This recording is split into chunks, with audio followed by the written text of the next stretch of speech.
Ayan mga boss, magandang umaga sa inyo. Marami tayong gawa hapon. So hapon na ito dumating. Ito kay boss na ito. Ayan yung mga boss. Ito.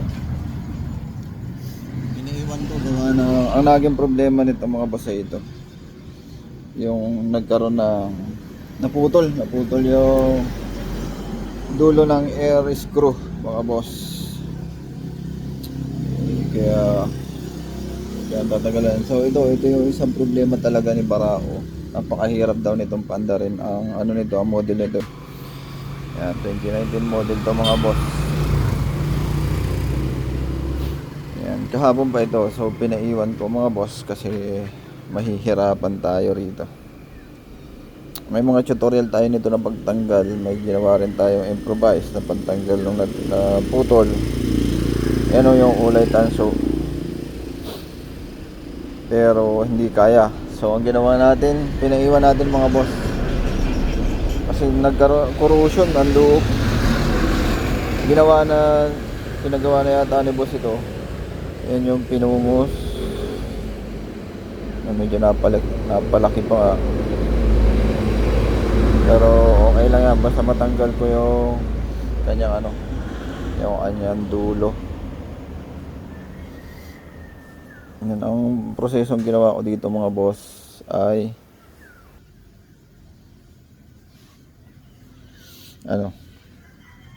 ang prosesong ginawa ko dito mga boss ay ganito. Binabad ko muna siya ng WD-40. Magdamag na to mga boss kasi ayun, maga inumpisahan na natin. Kaya naman tayo nag-umpisa mga boss. May dumating na taga-Ginyangan naman to mga boss. Parting Kalawag Ginyangan yata. So dito tayo natatagalan sa ganito. Pero kaya naman to mga boss. Yan, hindi yan lagpasan. Ayun kita mga boss Yun, yung kumikintab na tanso ito sa loob. Yan, basta naka-encounter kayo nito mga boss, hindi to kaya ng bilisan. Kasi pag ito'y nabusilsil or napitpit yung dulo kasusundot, mas mahirap. So ang gawa nito mga boss, WD-40, babad lang para pumasok yung penetrating oil dun sa mga boss. Ito na, meron pa. Minsan sumali na ako sa bote, parang may isang boting na isaling ko, para may dumi, naitaktak na. Tingin mo. Hindi na po natin, palalamigin lang po natin. Check mo rin yung tangkay na malit na mamalya, namumutok pati. Sige po, sige. Hindi man to ganito dati. Kasi ito ka.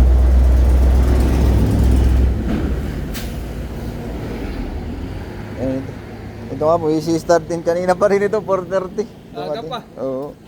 Napabili ko ng battery. Bago pa. Kalimitan naman po yan sa 2025 model. Yan talaga. Ano pong, marami Easy, yung, hard to use start lang naman po yan. sa akin yung 23.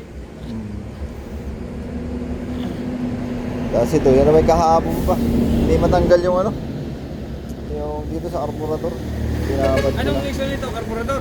Hindi, po yan. Mahirap banda rin. Pero lahat naman talaga. Pag hindi yan i-adjust, mahirap. Mga 25 model. Ay sa akin hindi kahirapan eh. Kaya tadyakan ko lang yun ng 5, hindi nakasusi. Oo, ganun po Tapos talaga. pagka yung pang-anim, sususi ko na, buhay na siya. Tapos sa starter, hindi ko kayang panda rin sa umaga. Hindi pa rin. Kailangan sipakan ko talaga. Ito naman po ganun sa umaga, kada umaga. Kaya nasira daw yung battery. Lagi niya inapilit doon. Lagi pinipilit doon, kahit umaga. Ay bagong-bago. Ayun mga boss, ito. Babad ulit. Marami gusto pumunta dito sa